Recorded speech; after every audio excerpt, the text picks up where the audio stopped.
Hello internets, Jesus loves you. My name's Cody, and this is the Christian News Show we do right here every Tuesday. But before we get to the news, a lot of you already know that I am one of the hosts on the Geeks Under Grace podcast. We're actually going to be having our 100th episode in like 4 weeks. On September 29th, our podcast is going to be live at facebook.com/geeksundergrace and twitch.tv/geeksundergrace at 5 o'clock Pacific Standard Time. We're going to be giving away t-shirts. We'll be taking your guys' questions, probably playing a few games. It's going to be an awesome time. We're very excited for it. We hope that you'll join us. Let's get into the first story of the day. What everybody seems to be talking about right now is Joel Olsteen in the Lakewood church. For those completely out of the loop, last Friday, Hurricane Harvey hit Texas, and it hit hard. So first of all, prayers out to everybody affected. But Lakewood Church is a 660,000 foot building. It's huge. It can hold a lot of people. And so as you can imagine, there were a lot of people that said, hey, that's a big building. Maybe we should find shelter there because it's, a church. And social media blew up because when people got there,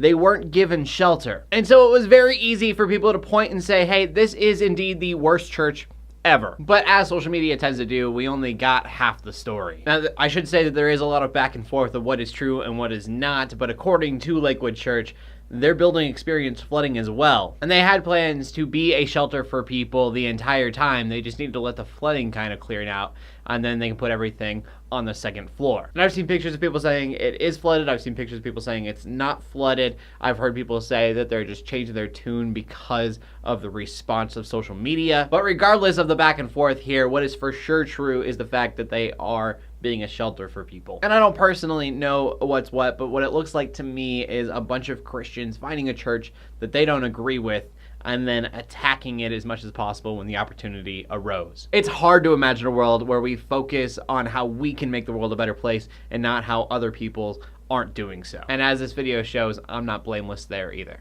But from that, we can move on. This one's going to be a little bit different than usual because most times I'm focusing on a news event or new findings. The article was about all of these sports teams and associations that are really promoting more liberal views and the consequences that has on Christian athletes. A couple of the examples were the WNBA having a float in the New York Pride March. Also an NBA game being moved to a different state because the state that they were going to go to prohibited transsexuals from using any other bathroom besides the one that corresponded with the sex they were born with. Or another one was a soccer team whose jerseys were changed to all have rainbow-colored numbers. And the whole thing is about how it's a danger to Christianity, how it's taking these Christian athletes and putting them in uncomfortable situations, or making them choose their faith or their career. And I just don't think that that is where this is right now. Like, it's not an endangerment to your faith to wear rainbow-colored numbers. The point where I get worried is when Tim Tebow can't wear his face paint anymore, or someone can't pray on the field, or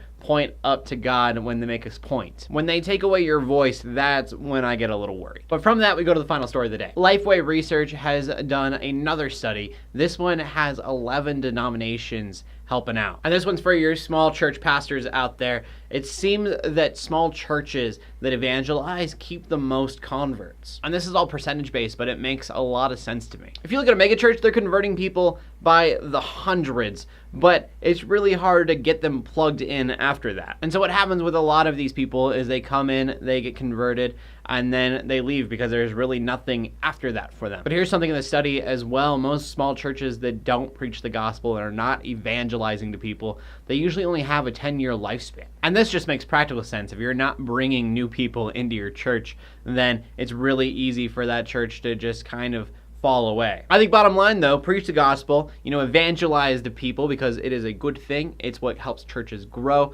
but also make sure that you have a way to get them plugged in after that. What is the next step for them? But that's where we're going to end today's show. Anyone affected by Harvey, I hope that you are okay. Know that you are in my prayers. And our question of the day is going to go back to our second story. Do you believe that athletes are being put in danger, having to choose between their Christian faith and their career because of these liberal movements? Yes or no? I'd love to know what you guys have to say, so please leave a comment in the comment section down below with your answer. As always, my name is CodyArmour, bringing Christian news in a not so boring kind of way every Tuesday at youtube.com/CodyArmour.